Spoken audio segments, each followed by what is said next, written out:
ఈరోజు డేటా రికవరీకి ఒక 1 TB already open drive వచ్చింది. కస్టమర్ ప్రాబ్లమ్ డ్రైవ్‌లో డిటెక్షన్ లేదు. ఇంకా డేటా చూపిస్తలేదని కస్టమర్ ఒక కంప్యూటర్ షాప్‌లో ఇచ్చారంట ఆంధ్రప్రదేశ్‌లో. వాళ్ళు హార్డ్ డిస్క్ ఓపెన్ చేసేశారు. మళ్ళీ రికవరీ కాదని చెప్పారు. కస్టమర్ ఇన్‌స్టాగ్రామ్‌లో రీల్ చూసి మా ఆఫీస్‌కి వెయిట్ చేశారు. మేము దీనికి సాఫ్ట్‌వేర్‌కి పెట్టి దీనికి ఎల్‌డీఆర్ అప్‌లోడ్ చేస్తే కెపాసిటీ వచ్చేసింది. యాక్చువల్లీ దీంట్లో ప్రాబ్లమ్ ఏముందంటే ట్రాన్స్లేటర్ డ్యామేజ్ ఉండే. ట్రాన్స్లేటర్ ఫర్మ్‌వేర్ డ్యామేజ్ ఉండే. అందుకోసమే డిటెక్షన్ వదిలేసింది. ఇది పవర్ ఫ్రస్ట్రేషన్ అయ్యి ప్రాబ్లమ్ అవుతుంది హార్డ్ డిస్క్‌లో.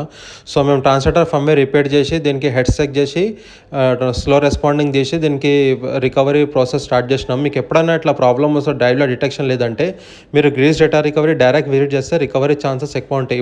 ఇప్పుడు సాఫ్ట్‌వేర్ ప్రాబ్లమ్ ఉంటే హార్డ్ డిస్క్ ఓపెన్ చేసేస్తే రికవరీ ఛాన్సెస్ తక్కువ అయిపోతాయి. సాఫ్ట్‌వేర్‌తోనే రికవరీ చేయొచ్చు. ఇప్పుడు చూడండి రికవరీ స్టార్ట్ అయిపోయింది కస్టమర్‌ది.